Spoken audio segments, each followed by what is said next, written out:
بسم الله الرحمن الرحيم. الحمد لله نحمده ونستعينه ونستغفره ونؤمن به ونتوكل عليه ونعوذ بالله من شرور أنفسنا ومن سيئات أعمالنا. من يهده الله فلا مضل له ومن يضلله فلا هادي له. ونشهد أن لا إله إلا الله وحده لا شريك له. ونشهد أن سيدنا وسندنا ونبينا ومولانا محمدا عبده ورسوله أرسله بالحق بشيرا ونذيرا وداعيا إلى الله بإذنه وسراجا منيرا. أما بعد، قال الله تبارك وتعالى: أعوذ بالله من الشيطان الرجيم. بسم الله الرحمن الرحيم. يا أيها الذين آمنوا لا تبطلوا أعمالكم بالمن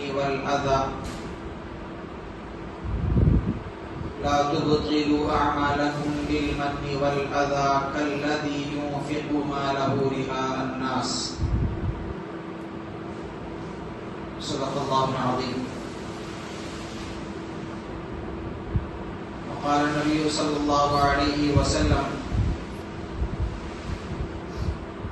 من وجد سعة لأن يضحي فلم يضحي فلا يقرب مصلانا، أو كما قال عليه الصلاة والسلام.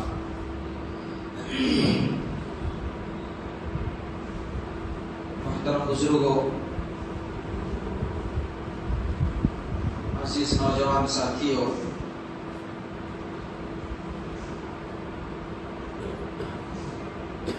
جیسے کہ آپ تمام کو معلوم ہے کہ ہمارے درمیان میں ابھی جو مہینہ آنے والا ہے، جس کو ذی الحجہ کا مہینہ کہا جاتا ہے، جس مہینے میں حجاج کرام حج کرتے ہیں اور بہت سارے لوگ جن کو اللہ تعالیٰ نے حیثیت دی ہے، استطاعت دی ہے، قربانی کرتے ہیں. اللہ تعالیٰ کے نام پر جانور کا خون بہاتے ہیں.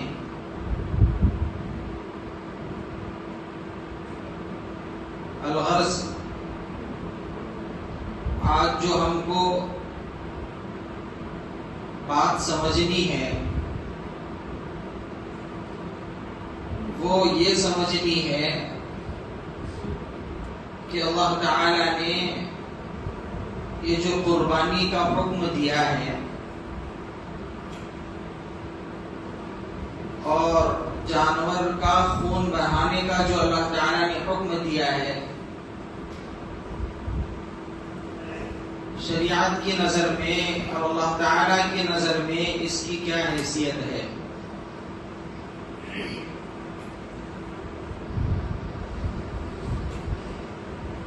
اللہ تعالیٰ کے جو بھی احکامات ہیں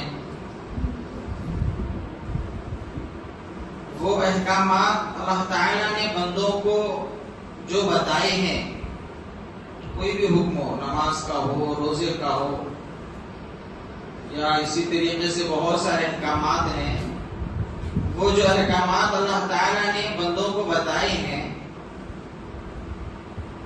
وہ یا تو اس کا ذکر قرآن مجید میں آپ کو ملے گا یا احادیث مبارکہ میں اس کا حکم آپ کو ملے گا. یعنی وہ حکم یا تو براہ راست اللہ تعالیٰ کی طرف سے قرآن مجید میں نازل ہوا ہوگا، یا اللہ تعالیٰ نے اپنے محبوب کی زبانی وہ حکم بندوں کو بتایا ہوگا. جن کو احادیث کہا جاتا ہے. اور یہ دونوں چیزیں قرآن مجید اور احادیث مبارکہ ان دونوں کو وحی کہا جاتا ہے. جس طریقے سے قرآن مجید یہ اللہ تعالیٰ کی طرف سے بھیجی ہوئی وحی ہے، ایسے ہی احادیث مبارکہ بھی اللہ تعالیٰ کی طرف سے بھیجی ہوئی وحی ہوتی ہے. یہ اور بات ہے کہ اس کی دو الگ الگ قسمیں ہیں. احادیث مبارکہ کی دو الگ قسمیں ہیں. ایک جس میں مضمون اللہ تعالیٰ کا ہوتا ہے، الفاظ اللہ کے نبی کے ہوتے ہیں. اللہ تعالیٰ نے ایک مضمون دیا کہ اے نبی آپ کو یہ مضمون بولنا ہے. اللہ کے نبی نے اپنے الفاظ میں اس مضمون کو بیان فرمایا. یہ حدیث کی ایک قسم ہے. اور دوسری قسم مضمون اور الفاظ دونوں اللہ تعالی کی طرف سے ہوتے ہیں، اور اس حدیث کو حدیث قدسی کہا جاتا ہے. آپ نے فضائل اعمال کی تعلیم میں بہت ساری مرتبہ سنا ہوگا کہ حدیث قدسی میں آتا ہے. حدیث قدسی میں اللہ کے نبی صلی اللہ علیہ وسلم فرماتے ہیں. تو یہ حدیث قدسی کس کو کہتے ہیں؟ مضمون اور الفاظ دونوں اللہ تعالیٰ کی طرف سے آتے ہیں. اس حدیث کو حدیث قدسی کہا جاتا ہے.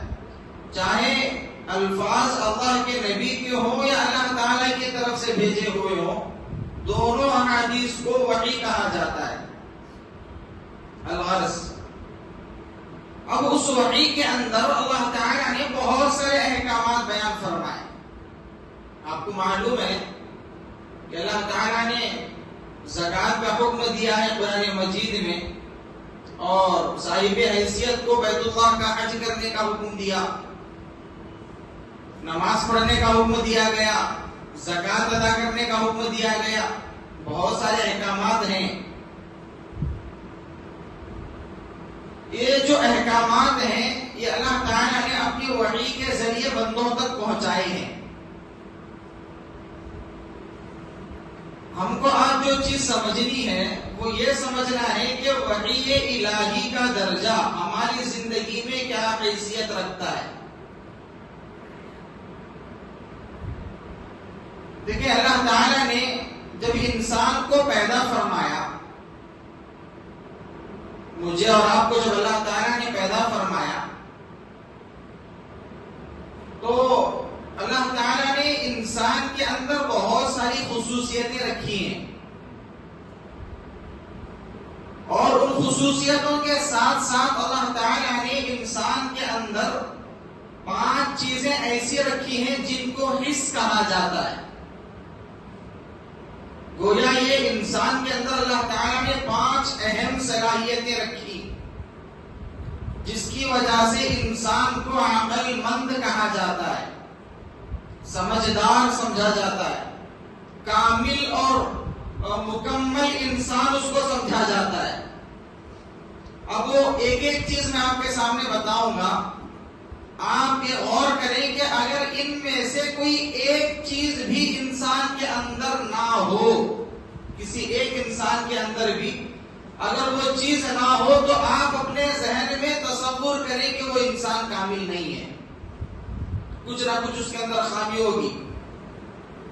جیسے اللہ نے انسان کو بینائی کی طاقت عطا فرمائی، دیکھنے کی طاقت، آنکھیں، اور ان آنکھوں سے اللہ تعالیٰ نے دیکھنے کی صلاحیت بندے کے اندر اللہ نے رکھی. اس کے ذریعے بندہ دیکھتا ہے، پہچانتا ہے لوگوں کو، اپنے ماں باپ کو پہچانتا ہے، اور اپنے رشتہ داروں کو دیکھ کر پہچانتا ہے، اپنے دوست اور دشمن کو پہچانتا ہے. چیزوں کے اندر انسان امتیاز کرتا ہے، کون سی چیز اچھی ہے، کون سی چیز خراب ہے، انسان دیکھ کر پہچانتا ہے. جس کے اندر بینائی کی طاقت نہیں ہے، جس کے اندر اللہ نے بصارت نہیں رکھی اس کو ناقص انسان سمجھا جاتا ہے، اور ہماری زبان میں اس کو اندھا، نابینا سمجھا جاتا ہے۔ یہ کمی اس کے اندر اللہ نے رکھی۔ گویا اللہ نے انسان کو دیکھنے کی طاقت عطا فرمائی، لیکن اس طاقت کا بھی اللہ تعالیٰ نے ایک محور رکھا ہے، ایک حد اس کے لیے اللہ نے مقرر فرمائی۔ زیادہ سے زیادہ آپ کتنی دور تک دیکھ سکتے ہیں، اس کے آگے آپ نہیں دیکھ سکیں گے۔ بہت دور ایک آدمی کھڑا ہے، ہمیں یہ نظر آ رہا ہے کہ وہاں بہت دور میدان میں ایک آدمی کھڑا ہے، لیکن وہ کون ہے اس کا چہرہ نظر نہیں آتا، بس اتنا دکھ رہا ہے کہ وہاں ایک انسان ہے۔ اور تھوڑا دور جائیں وہ انسان بھی دکھنا غائب ہو جائے گا۔ کیوں؟ وہاں تک انسان نہیں دیکھ سکتا، اللہ نے اس کی حد مقرر فرمائی ہے۔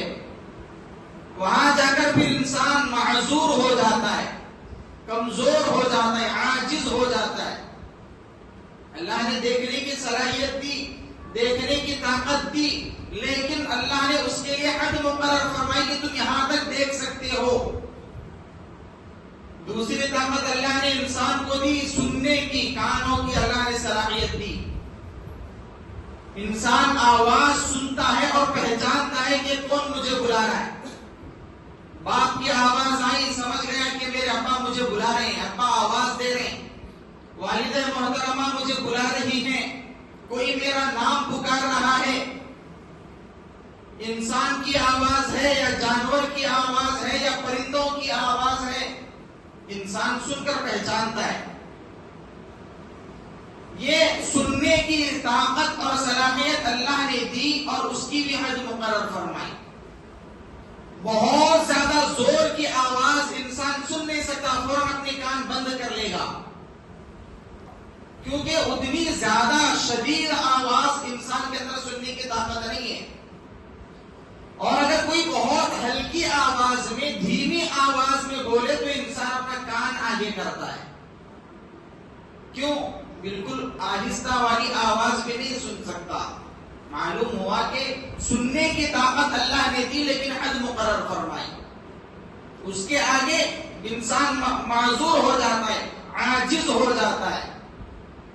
اور تیسری طاقت اللہ نے انسان کو عطا فرمائی سونگھنے کی، ناک کے ذریعے انسان سونگتا ہے۔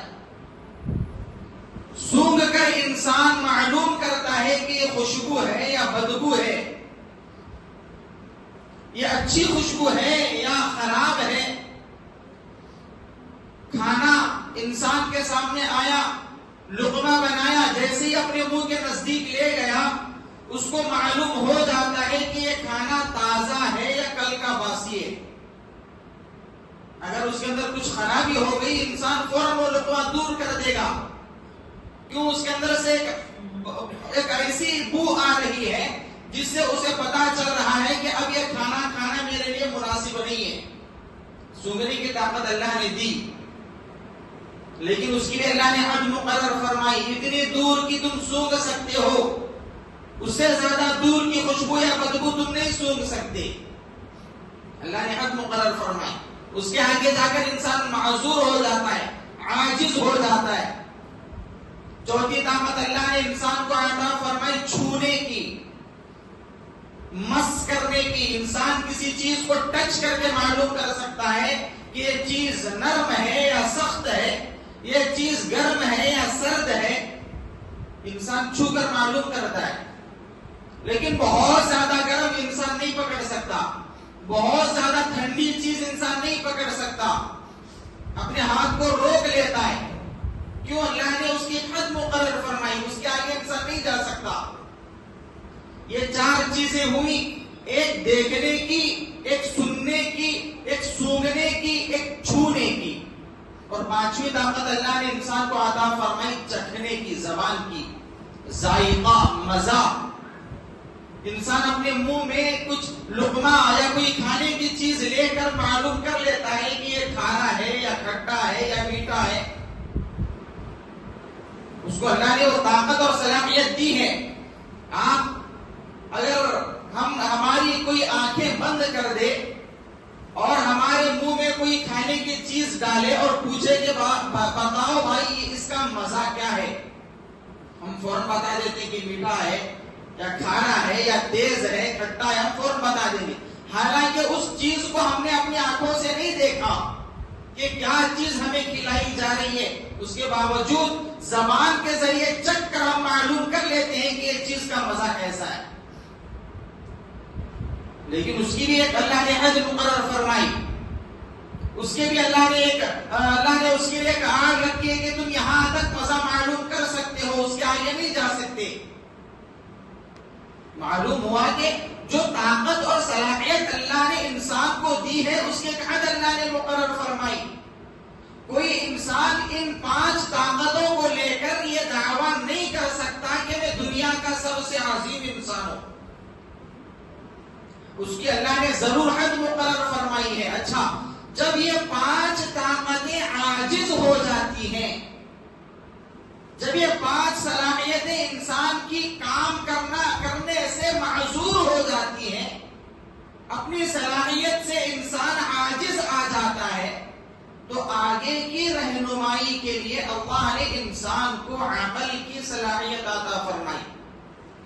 5 صلاحیتیں 5 حصے عاجز ہو گئی تو انسان کہتا ہے کہ میری چھٹی حص کام کر رہی ہے۔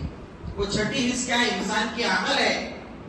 مثال کے طور پر دیوار کے پیچھے سے ہمیں کوئی آواز دیتا ہے، ہمیں معلوم نہیں ہے کہ آواز کس کی ہے، آواز دینے والے کو ہم نہیں پہچانتے، پہلی مرتبہ آواز سن رہے ہیں۔ ہمارے ذہن میں اور ہمارے کانوں نے ہمیں یہ نہیں بتایا کہ کان نے صرف یہ بتایا کہ آواز آ رہی ہے، لیکن یہ نہیں بتایا کہ آواز دینے والا انسان ہے یا جانور ہے، بس کان کو آواز آئی۔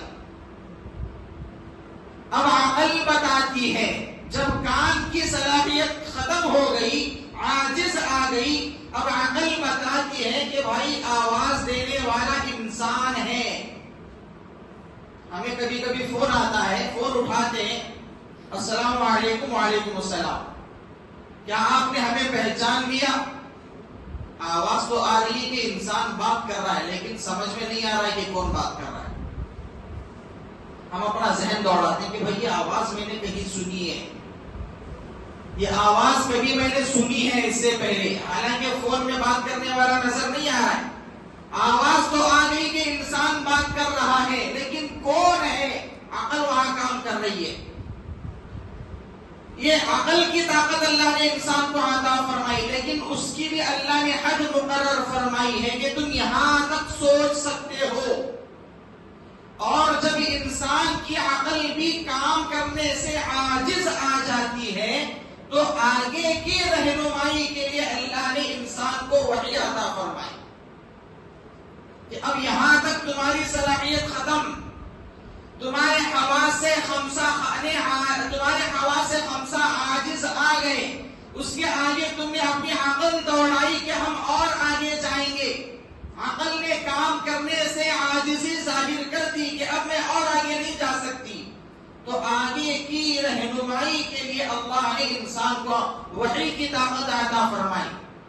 وحی کی نعمت سے اللہ نے انسان کو سرفراز فرمایا کہ تم آگے کی رہنمائی کے لیے اپنا راستہ قرآن اور حدیث میں تلاش کرو۔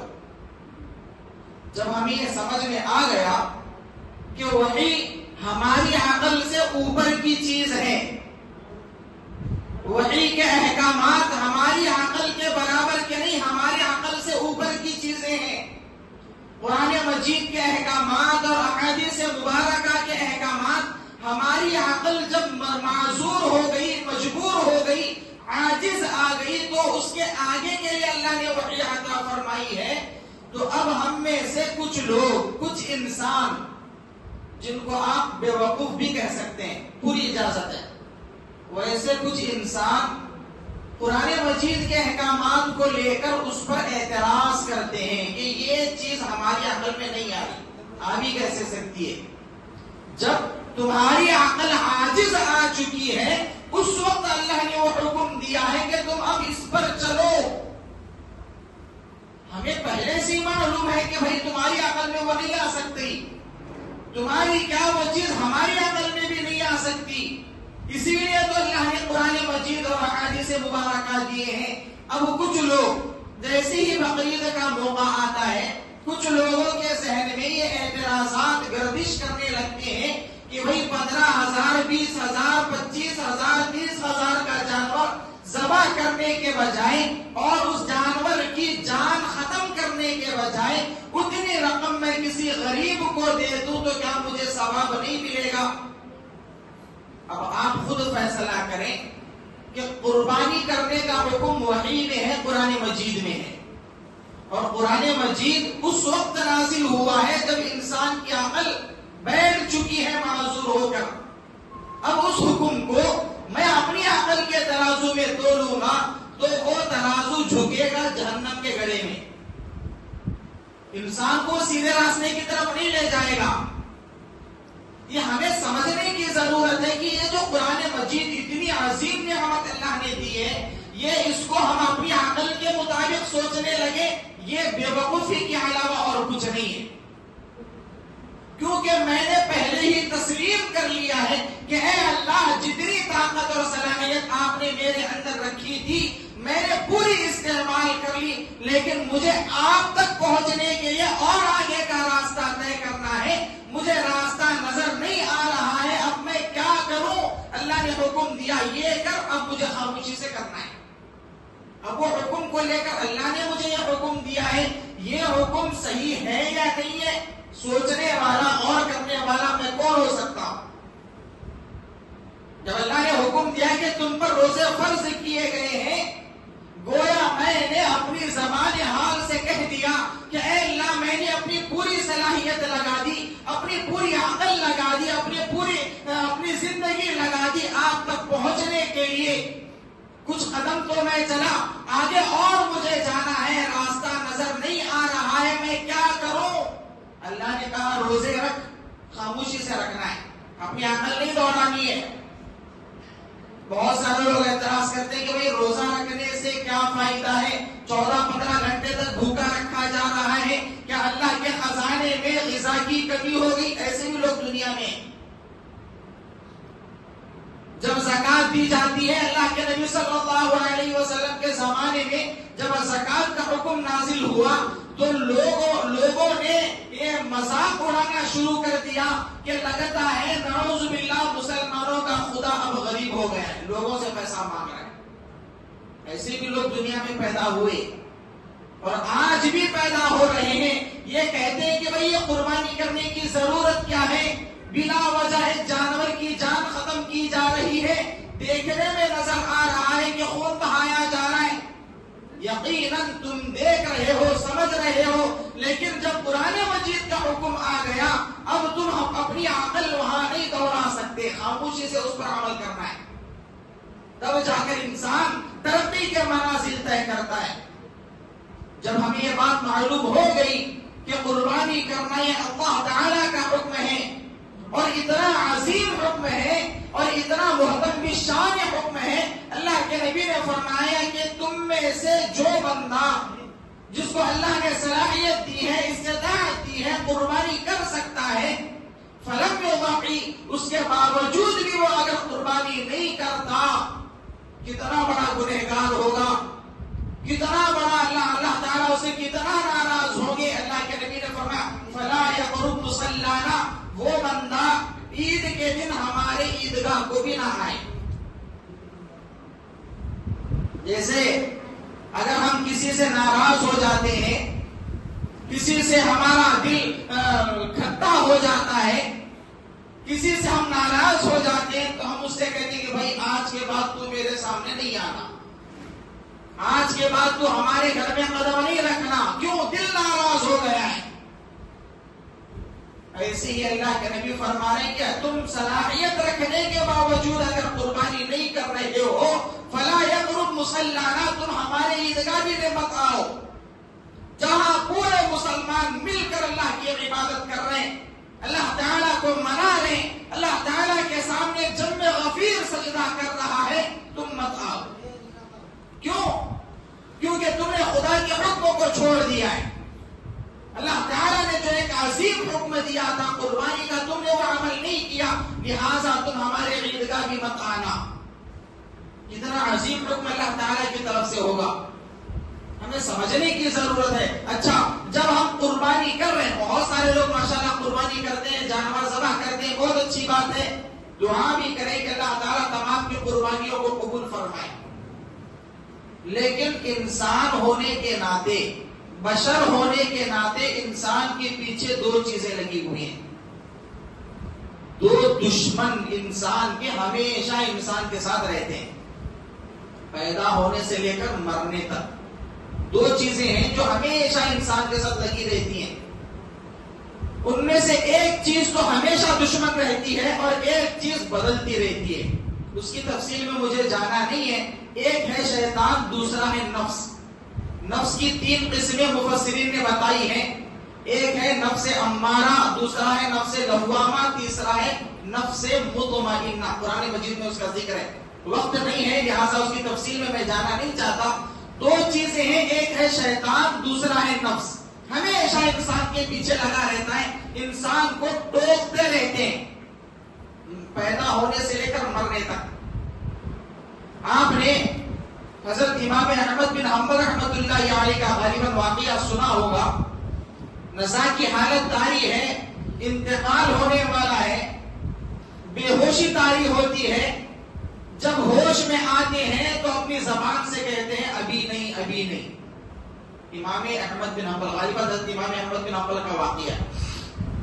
ان کے فرزند بازو بیٹھے ہیں، وہ پوچھتے ہیں کہ ابا جان بے ہوش ہوتے ہو، پھر ہوش میں آتے ہو اور کہتے ہو ابھی نہیں، ابھی نہیں. یہ ابھی نہیں، ابھی نہیں کا مطلب کیا ہے؟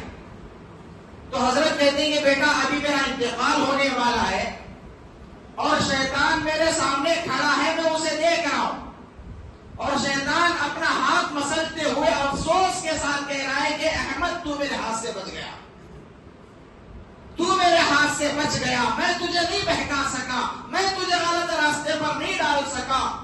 وہ مجھے کہہ رہا ہے اور میں شیطان کو جواب دے رہا ہوں کہ نہیں، جب تک میری روح اسلام کی حالت میں قبض نہیں ہو جاتی تب تک میں تیرے ہاتھ سے نہیں بچا. یہ شیطان ہمیشہ انسان کے پیچھے لگا رہتا ہے. لہذا قربانی کرنے کے زمانے میں بھی میں جانور گھر لے کر آتا ہوں اور ساتھ میں شیطان بھی یہ میرے دل میں ڈالتا رہتا ہے کہ بھائی جو تو جانور تو لے کر آ گیا، چل ذرا گلی محلے میں گھوم کر لوگوں کو بتاؤں کہ میں نے کتنا بڑا جانور خریدا ہے. لوگوں کو بتاؤں کہ میں نے 1 لاکھ کا جانور خریدا، میں نے 5 لاکھ کا جانور خریدا. لوگوں کو بتانے کی دل میں تمنا شیطان ڈالتا ہے. یہ لوگوں کو دکھانے کے لیے قربانی ہو رہی ہے. اللہ تعالیٰ نے قرآن مجید میں فرمایا ہے کہ دیکھو، نہ جانور کا خون اللہ کے پاس جا رہا ہے، نہ اس کا گوشت جا رہا ہے، نہ اس کی ہڈیاں جا رہی ہیں، نہ اس کے بال جا رہے ہیں. جانور کا کوئی عضو اللہ کے پاس نہیں جاتا. جانور کے باڈی کا کوئی بھی پارٹ اللہ کے پاس نہیں جا رہا ہے. اللہ کے پاس پھر کیا جا رہا ہے؟ اللہ نے کیوں قربانی کروائی؟ جب نہ چمڑا اللہ کو مل رہا ہے، نہ گوشت جا رہا ہے، نہ کچھ اللہ کے پاس جا رہا ہے، تو پھر اللہ نے قربانی کیوں کرنے کا حکم دیا؟ اللہ نے فرمایا تمہاری نیت جا رہی ہے. کس ارادے سے قربانی کر رہے ہو؟ وہ ارادہ اللہ کے پاس جا رہا ہے.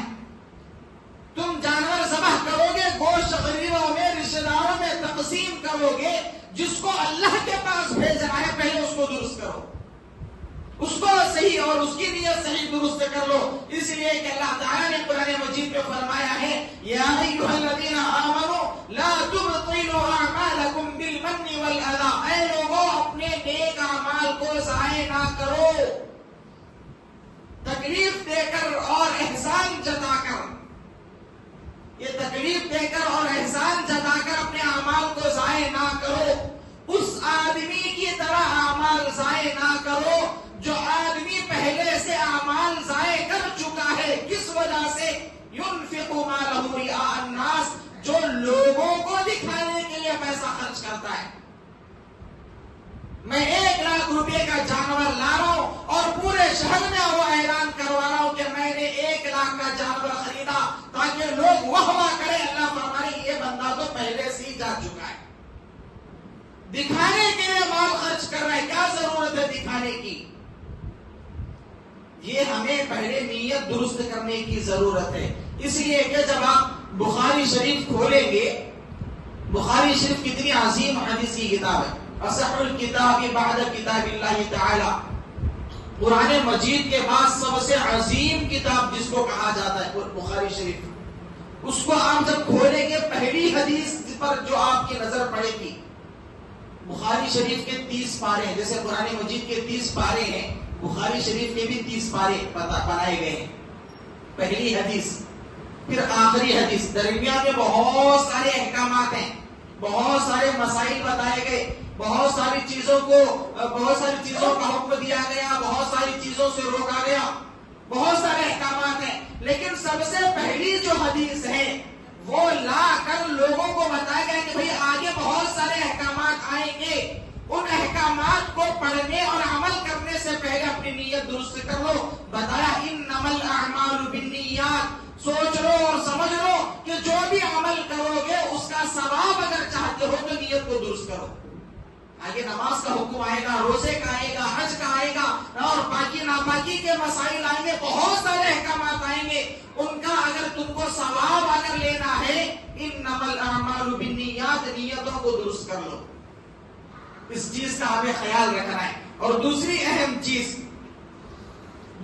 اہم اور ضروری چیز, خاص کر آج کے ماحول میں اگر قربانی کر رہا ہوں تو میری قربانی سے اور میرے جانور کو ذبح کرنے سے یا کروانے سے کسی اور کو تکلیف نہیں ہونی چاہیے.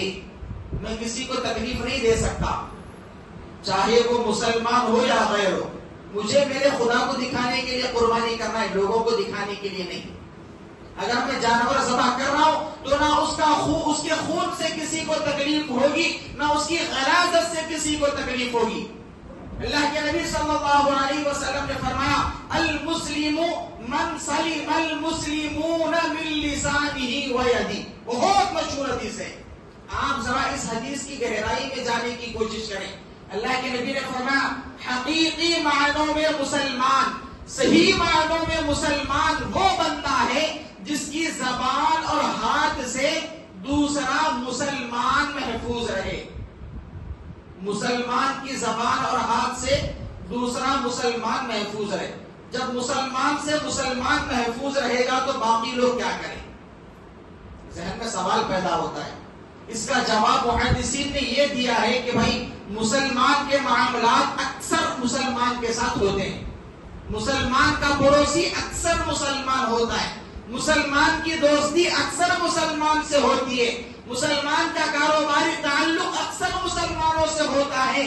گویا اللہ کے نبی نے یہ بتایا کہ جس کے ساتھ تمہارا ہمیشہ اٹھنا بیٹھنا ہے, جب وہ محفوظ رہے گا, جو کبھی کبھی ملتا ہے وہ بدرجہ اولا محفوظ رہنا چاہیے.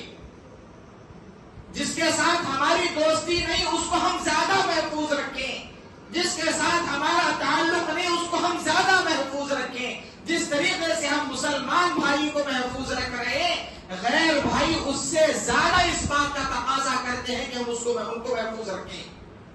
یہ اسلام کی تعلیمات ہیں. میں نے جانور ذبح کر دیا, غلاظت کھلے باہر پھینک دی, دوسروں کو تکلیف ہوگی. دیکھو قربانی کرنا ایک حکم ہے, ایسے ہی دوسروں کو تکلیف نہ دینا بھی ایک حکم ہے. جیسے میں یہاں سے ثواب پا رہا ہوں, مجھے یہاں بھی پاکی صفائی کر کے ثواب لینا ہے, دوسروں کو تکلیف پہنچا کر گناہ نہیں لینا ہے. اس بات کا بھی ہمیں ذہن میں خیال رکھنا ہے. اللہ تعالیٰ سے دعا کریں کہ اللہ تعالیٰ ہم تمام کو عمل کرنے کی توفیق نصیب فرمائے. آخر میں ایک گزارش ہے. بہت سارے لوگوں کے ذہن میں سوال ہوتا ہے کہ بقرعید سے پہلے بال اور ناخن کاٹنے سے منع کیا جاتا ہے, وہ کب سے ہے؟ اس کی تاریخ آج سے, آج مغرب سے پہلے, آج جمعہ کا دن ہے, آج کے دن مغرب کی اذان ہونے سے پہلے جو لوگ اپنے نام سے اپنی طرف سے قربانی کر رہے ہیں یا کروا رہے ہیں, وہ لوگ اپنے بال اور ناخن اگر کاٹنا چاہیں کاٹ لیں. مغرب کی اذان کے بعد جب تک آپ کا جانور ذبح نہیں ہو جاتا اس وقت تک آپ کو کاٹنے کی اجازت نہیں. یہ سنت اور استحباب کا درجہ ہے، فرض نہیں۔ بہت سارے لوگ کرتے، کیوں کرتے ہیں؟ اس کی وجہ یہ ہے کہ بھائی حاجی جو ہوتا ہے، حج کرنے والا جب اللہ کے دربار میں پہنچتا ہے، وہاں بھی اس کو نہ خوشبو لگانے کی اجازت ہے، نہ کنگھی کرنے کی اجازت ہے، نہ بلا وجہ نہانے کی اجازت ہے۔